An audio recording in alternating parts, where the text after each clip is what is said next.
The movie begins with Brian Godlock frantically running through the streets of his neighborhood.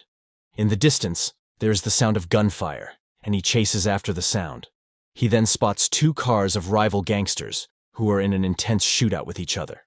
One set of gangsters manage to kill the rival driver, causing their car to crash. The gangsters are coming towards Brian's direction, so he searches until he finds a metal pipe. He then lay-waits the car, and as it comes close, Brian smashes their windshield, almost causing them to crash. The men then turn their guns on him, forcing Brian to run for his life. He then spots a forklift, and on instinct he uses it to jump over the gangster's truck, which decapitates one man. Brian is however shot in the back by one of the survivors, and the man, who looks like he lost a fight with his tattoo artist, brutally shoots him in the throat and leaves him for dead. Brian is rushed to the hospital clinging for life, with his wife Saya praying for his speedy recovery. The doctors manage to save Brian's life, and after a while, he is recovering in the hospital. He is soon visited by Detective Vassal, who looks him over then leaves his card. After a few days, Brian awakens, and Saya rushes to his side with tears of joy in her eyes. Brian begins therapy learning to walk again, but he has lost his voice in the attack, which torments him as he tries screaming at himself in the mirror with tears in his eyes. Brian is gifted an artificial voice box by Saya, but the frustration gets the better of him, and he begins to shut down. Brian is discharged from the hospital after a while, and I'm sure you're itching to know what happened, and we will get there soon. Saya drives Brian back home where he passes signs of a clearly run-down city, overflowing with gang violence and degenerates. The couple eventually return home in silence, the place where tragedy struck. Brian recalls better times when his son Taylor was still alive and the two enjoyed playing in the front yard. Brian is in tears as he stares at the now empty yard.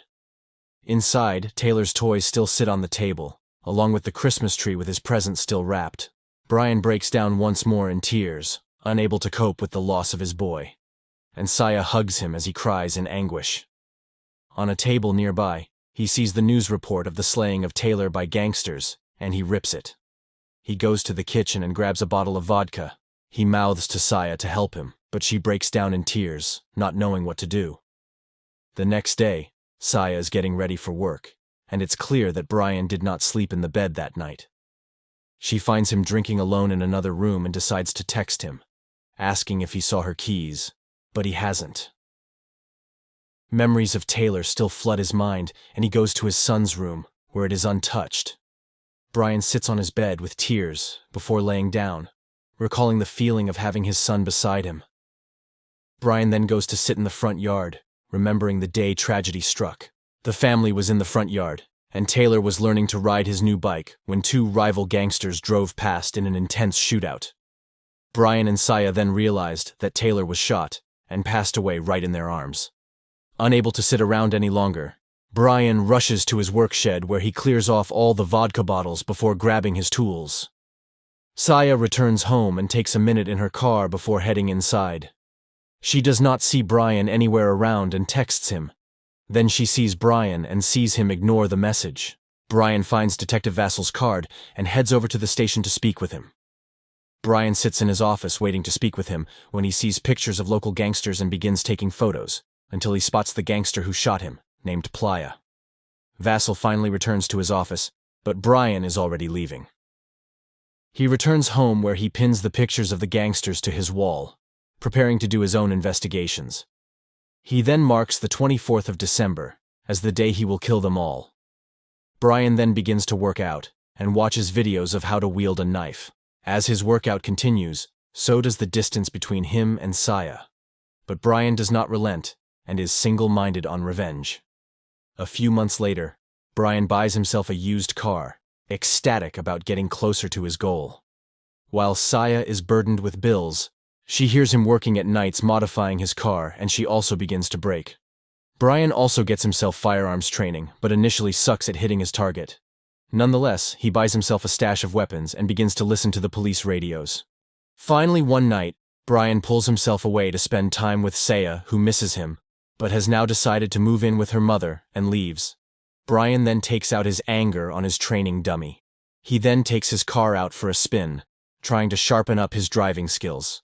By October, Brian begins to stake out the gangsters' known hideout and take pictures of their operations. He then spots Playa about to get some cheeks, then sees a man leaving in a car and snaps the plate. Brian is now a muscular and athletic powerhouse and a skilled driver, able to maneuver his car to perfection.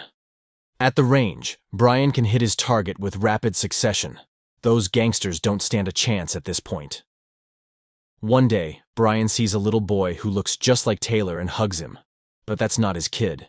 He returns to his car when he spots Playa handing out cash to the little kids around him and goes for his knife, but manages to hold himself back as there are too many kids around.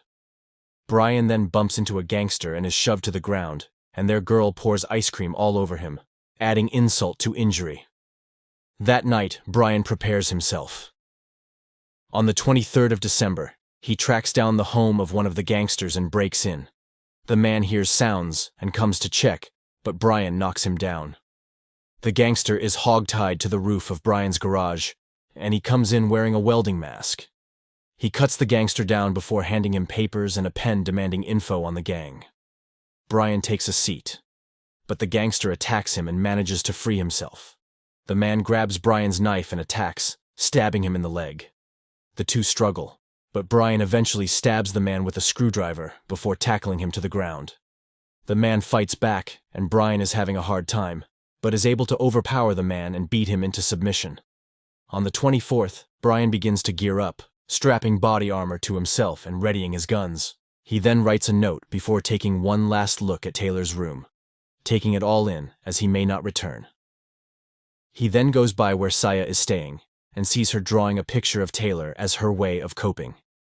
He brings a gift to Taylor's grave, as it is his birthday, and sits alone with his son where he cries after a very long time, then opens the gift for Taylor. That night, Detective Vassal hears a noise and comes checking with his gun, but opens to door only to see the bound and gagged gangster, along with a note. The cops come by later to pick him up, and Vassal opens the note to see a message from Brian, telling him that he will take care of what he should have. Along with the note is a flash drive with detailed info on the gang, along with evidence that Brian has collected over the past year. Brian is driving when he hears a police report about gang activity and heads over. He sees two gangsters beating and robbing a couple. As the gangster walks away, Brian pins them against a wall using his car and stabs one before taking off with the other on his car. Brian tries to throw the man off, and when he pulls a gun, Brian disarms him and shoots him dead. Brian then throws up, taking his first life. He goes to the gang compound where he throws a wrapped package over the wall. A man brings the package to Playa, his boss, which turns out to be the fingers of the dead men. There is another massive gang shootout in the city, with multiple cops hit and taking cover. Brian pulls up to the scene and sees a female cop get shot. He then drives into the mix, shooting and killing the gangsters he can, while one man is live streaming the car directly to Playa. The gangsters fire on the car, but Brian manages to push them back. He tries saving the cop, but she gets shot on her way in and dies right next to him. Brian pushes her out the car before spotting the guy streaming the entire incident and sends him flying with the car. Brian picks up his phone, sees the live stream, and shoots him dead for Playa to see. Playa somehow figures out that it is Brian and sends a message to his gangsters to hunt him down. The thugs, who were in the middle of beating up a rival, see a car approaching, which turns out to be Brian, and he stares them down grimly before driving away. He then pulls over on a bridge, looking at an old music toy that belonged to Taylor, and he listens to the music, reminding himself of why he is doing this. He sets off once more, but the gangsters catch up with him and begin chasing him through the city. Brian pulls a 180 and comes face to face with the men, before pulling off a sick drift to shoot one of the men inside. Brian takes off once more, but the men are on him in an instant. Pause. A biker also joins the chase, and they open fire on Brian, forcing him to speed off. He runs into a roadblock and gets pinned between two trucks, both with gangsters shooting at him. He manages to kill one man, before pulling a pit maneuver on the front truck, causing both trucks to collide in a tangled mess. The biker is still on his tail, firing off shots at Brian's now mangled car. The biker gets to the window, but Brian grabs his gun, causing him to lose his bike, then drives him straight into a wall. Brian then stops to catch his breath once more. Detective Vassal is sitting in his car looking over the evidence that Brian showed to him, and then sets out to the gang headquarters. Hearing about the attack on his men, Playa sends a message for all his goons to return to his building. Brian pulls over just outside the gang's building, listening to Taylor's toy and remembering better days. He ensures all his guns are ready before seeing the message Playa sent out to his goons on a phone he stole. Seeing an opportunity, Brian gears up and sets out on a motorcycle to finish what the gangsters started. Brian manages to slip into the hideout right behind a convoy of gangsters, and a gunfight erupts. He blows up his motorcycle, causing a massive explosion, setting the men on fire. Meanwhile, his men are being wiped out. Playa is having a good time with his female baddie. Brian makes his way up the building, hearing the shouting men and taking the time to catch his breath. The armed gangsters start making their way down the staircase, and Brian starts blasting them as they appear, and fighting when necessary. His training begins to show, as none of the men stand a chance against his onslaught. He switches to his sidearm and begins catching bodies once more. He tries reloading his shotgun, but takes 3 bullets to his body armor and falls but easily recovers. He sets an explosive trap in the main hallway, but is then suddenly attacked by a gangster named Ruiz. Ruiz is much stronger, throwing Brian around easily and disarming him when he tries to go for his gun. Brian eats some nasty punches, but when some gangsters set off the bomb trap distracting Ruiz, Brian manages to stab him in the shoulder. Ruiz does not stay down and hits Brian with a suplex move. Meanwhile, Detective Vassal has made his way into the building, passing all the dead bodies on his way. Brian and Ruiz are both out of breath. They both go for guns, and Ruiz opens fire, but Brian manages to disarm him and blow his head off. Detective Vassal comes under attack, but manages to skillfully kill all the men coming at him. He finds Brian and the two hold guns on each other in silence, but Vassal lowers his pistol, showing that he is on Brian's side. The two then come under heavy gunfire from Playa's girl and go for cover. She reloads just in time to hit Brian, then also hits Vassal in the arm. Brian uses the chaos to crawl up to her, then hold a gun to her head, forcing her to drop her gun. Brian cannot bring himself to shoot her, so she pulls a pistol and shoots him twice, before shooting Vassal. Seeing this, Brian then shoots her dead. Both Brian and Vassal painfully recover, and Brian grabs his pistol and goes looking for Playa.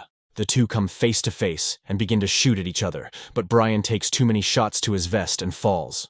Playa is about to finish Brian off, but Vassal is able to shoot him in the back, giving Brian the chance to tackle Playa to the ground, beat his face in, before strangling the life out of him while he fights. Brian then stares into his eyes while life leaves him, picturing a happy Taylor smiling at him. Vassal crawls over to Brian, who is now seeing Taylor's short life flash before his eyes. He even sees what Taylor's future would have been like. We then see Saya at Taylor's grave, where Brian's toy is revealed to be a train which encircles the headstone. She reads a note from him before leaving it at the headstone. Remember to subscribe and turn on notifications so you can watch more movies like this. Thanks for watching.